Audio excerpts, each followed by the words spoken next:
Le platform abantwana bakaNkulunkulu abasindisiwe egameni likaJesu. Mawukhona lo ongakholwa, asithemba ungane ngenhloso yokufunda ukuphikisana. Bazalwane bami, there is a difference between democracy and theocracy. Ila khona abantu bebuswa intando yeningi noma bayikhethela ukuthi bazobuswa kanjani, babuswa ubani. Bese kuba khona la khona kuNkulunkulu obusa abantu. Inhloso kaNkulunkulu kwasekuqaleni ngabantu kwakuwukuthi abe inkosi kubo noma abe ubaba kubo, babe ngabantwana babuswa uyena. Ipurpose kaNkulunkulu angakaze ahlele uSimakade ukuthi abantu ababusane bodwa. Abantwana bakwaIsrayeli mabaphuma eGibhite endleleni bebheke ezweni lesethembiso lithi iBhayibheli babona ezinye izizwe zinamakhosi. Base baba nombono nabo kwatshela uSamuel umprofeti ukuthi nathi siyayifuna inkosi. iBhayibheli wathi no anivumelekile ukuba nenkosi ngoba inkosi enoba nayo yonibusa ithatha amakhosikazi enu, ithatha zonke lezi zinto zenu, bathi sithe sifuna inkosi. Ziningi inkulumo ekhona ekhulunywa abazalwane uma ubezwa bethandazela bathi amakhosi avela kuNkulunkulu, awaveli kuNkulunkulu. That's why nakwa-Israyeli kwakukhona amakhosi ayeme kahle noNkulunkulu, khona amakhosi ayebhedela, but amakhosi awavelanga enkosini. That's why akusiyona yonke inkosi eyinkosi siyibonayo ekuthiwa yagcotshwa uNkulunkulu. Cha, amakhosi awagcotshwanga uNkulunkulu. That thing is out. It's not even biblically. Amakhosi khona amakhosi abekiwe abanye kanjalo. Inkosi ayivela kuNkulunkulu.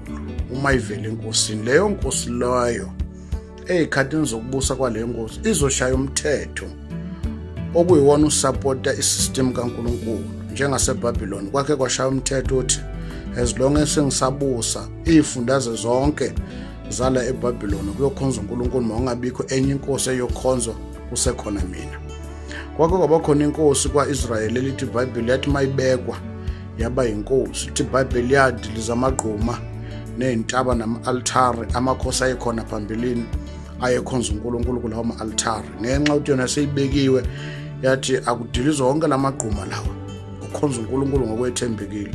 Leyo nkosi leyo umprofeti uIsaya waya kuyo wathi put your house in order because you are going to die. Yaseyikhumbuza uNkulunkulu ukuthi ekubuseni kwami ngathembeka kuwe, angibanga inkosi ngoba ngiyinkosi ngegama, kodwa ngamela ubukhosi ekhathini zokubusa kwami ngilimelile iqinisa, ngarepresenta wena wedwa. Now ipoint lami lila, abantwana bakaNkulunkulu abaphume kupolitiki.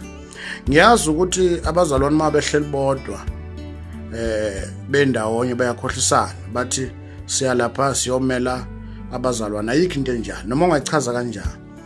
Ibandla likaNkulunkulu alibuswa intando yeningi, alikaze futhi kwenzeka kuze kube namhlanje. Ipolitiki neChristianity, amanzi neparafina akaze kuhlangana noma ngathi uyathanda ngeke kuzokuhlangana. iChristianity nohulumeni ngeke kuzokuhlangana noma ngathi uyathanda ngeke kuzokuhlangana noma ngathi sivotela liphi iqembu, ngoba ipolitiki it's a game of mind. Ababuswa ama-principles, abanawo ama-principle, babuswa i-population. Inkulumo yabo nezithembiso zabo zibased ekuthenene obani abalalele. In return siyoguidwa, siyothola ini, abaguidwa ama-principles yokuthi asikwazi ukweqa lokhu. That's why bakwazi ukusho lokhu ngenhloso ukuthi bazothola lokhu. I-target yama-politician isihlalo ukuthi okulandelayo ngiyothola ini, abanayo i-target yokuthi wena uyothola ini. Ibona anything abayishoyo i-target ukuthi yena in return uzothola ini. Umntwana kaNkulunkulu osindisiwe akekho kupolitiki, wedwa ngizwa kahle noma ngizwela kude. Ngiyazi ukusesaphila esikhathini la khona sithi yonke indawo sikhona, asibuswa intando yeningi. Noma thiwa niyathanda uKristu angakabuyi kulomhlaba, abekho bazalwana bebusa lomhlaba ngoba osabusayo manje uSathane. Now the only thing engenza ukuthi thina sisurvive kupolitiki ukuthi sishifte ekubeni yithina sibe yibona, so that sizofita. Ipolitiki it's a game of mind. Ulimi lwamanga iweapon abayisebenzisayo ukuthola izihlalo nokuqhubeka babuze. Asikwazi eze siwumzimba kaKristu kuyohlala kulezo indawo egamela ukuthi ulwela inkolo, ngeke uzuyilwela inkolo ngepolitiki yoqamba amanga kuphikiswana eParliament okuthukwana. Lawo maqembu onke akuwona before baya lapha kunala kudlulwa khona. Phumani kupolitiki. Kuyacelebrate uma bazalwane bakupolitiki, kuyacelebrate uma bazalwane bakuParliament. Le into i-out. Nginanda ukuthi support obani abakuphi kanjani. I-out nje. Akekho umntwana kaNkulunkulu usindisiwe omi kahle noNkulunkulu ombona ugijima nepolitiki. Angixolisi kuloko ngisho sengishilo. Abantwana bakaNkulunkulu abasindisiwe baphume kupolitiki. Ipolitiki linemigomo nemibandela. Kunala kuhanjwa kuyosacrificewa khona.